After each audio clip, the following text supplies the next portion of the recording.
Yeah, the ZR1, you know that already. Its price, same thing. You already know. However, what you don't know is exactly how this marvelous masterpiece came to be. Yeah, you don't know how the C8 ZR1 was made, and in this video, that's exactly what I'll be sharing with you. So, skip and you lose. Let's get right into it. You see, guys, creating the ZR1 began long before 2025. When Chevrolet introduced the C8 Corvette, a radical shift to a mid-engine layout, they had already set their sights on building a supercar capable of handling over 1,000 horsepower. How do I know? Now, the architecture of the C8 was meticulously designed with this goal in mind. Every component, from the chassis to the cooling systems, was engineered to withstand the extreme forces that such power would bring. Early in the development phase, Chevrolet engineers used a test mule equipped with the LT5 engine from the C7 ZR1. First of all, you start with what's in your own backyard. So we used the C7 ZR1 as one of our benchmarks. This allowed them to simulate high-power scenarios and identify areas that needed reinforcement or redesign. Now, the feedback from these early tests directly influenced the creation of the LT7 engine, the heart of the C8 ZR1, which, as it were, is where everything began. Designed from a clean sheet, this 5.5-liter twin-turbocharged V8 represents a complete departure from previous Corvette engines. Instead of building on existing designs, Chevrolet created something entirely new to maximize performance, efficiency, and durability. These engines are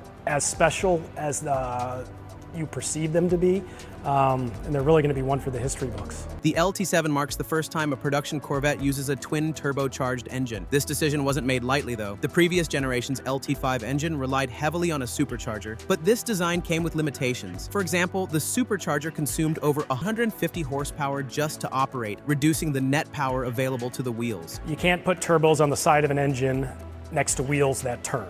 So this was another thing we always wanted to do, a twin-turbo Corvette V8 that the mid-engine architecture enabled. Turbocharging, on the other hand, recycles exhaust gases to generate boost, significantly improving efficiency and power output. So you see why the turbos now? With its twin-turbo setup, the LT7 produces a staggering 1,064 horsepower and 828 pound-foot of torque. What's more impressive is how this power is delivered. The engine maintains over 800 pound-foot of torque from 3,000 to 7,000 RPM, ensuring a consistent and linear power band, making the ZR1 not only brutally fast, but also remarkably drivable. Something else the LT7 does really well is incorporating cutting-edge technology to handle its immense output. Highlights of these include electric wastegates and blow-off valves, which precisely control turbo boost pressure, ensuring optimal performance at all times. Ball-bearing turbochargers, which minimize friction and allow the turbos to spool up more quickly, reducing lag, and heat-resistant materials whose turbine housings can withstand temperatures close to those experienced by space shuttle heat shields during re-entry. This durability is crucial for sustained high-performance driving. But you see, producing over 1,000 horsepower generates enormous amounts of heat, which can quickly become a car's Achilles heel. So how did Chevy respond? They tackled this challenge head-on, equipping the ZR1 with incredible 15 heat exchangers, which include the front heat exchanger located under the car's pass-through hood, and replaces the front trunk found in other C8 models, significantly improving cooling capacity. Side air intakes, which are additional air intakes on the rear fenders and channel cool air to the engine and turbochargers. Next is the rear window vents. These vents enhance heat dissipation from the engine bay, keeping temperatures in check even during extreme track use. Impressive stuff, won't you say?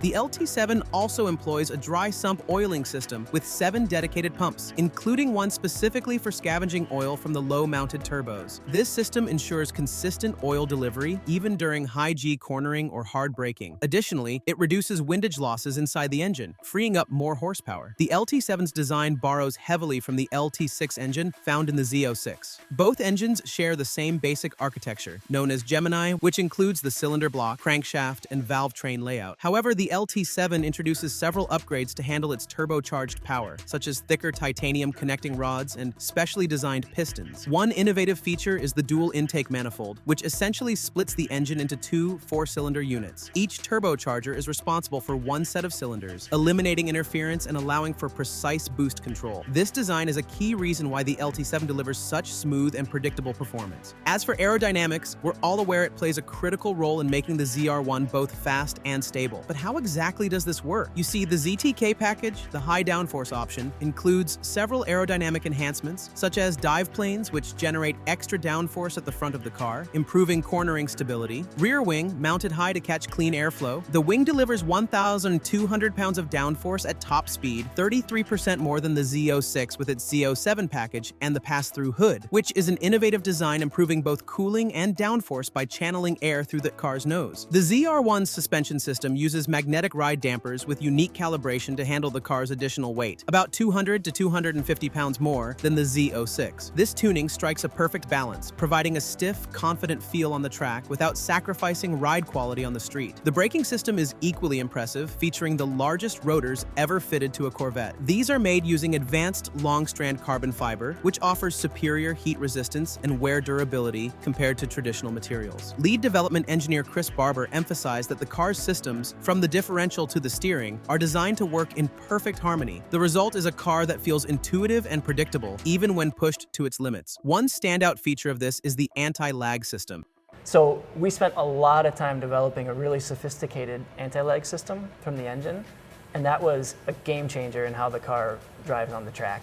By maintaining turbo boost during throttle modulation, the system eliminates the lag typically associated with turbocharged engines. This ensures linear torque delivery, giving drivers the confidence to push hard through corners and on straights. Now, more often these days, we've been hearing people say Chevy has deviated too far from its generational bow tie legacy. However, in truth, despite its advanced technology, the ZR1 remains true to Corvette's ethos of delivering an engaging driving experience. Chevrolet has resisted the industry trend toward over-automation, ensuring that the car provides tactile, visual, and auditory feedback that connects the driver to the road. Now, if you have a problem with that, then adios, fan, for this car has really redefined what we know as unthinkable. Now, though, you have your doubts, don't you? So here's a first-hand demonstration of what really the ZR1 has to offer in comparison to another beastly supercar. Go over there right now and find your answer.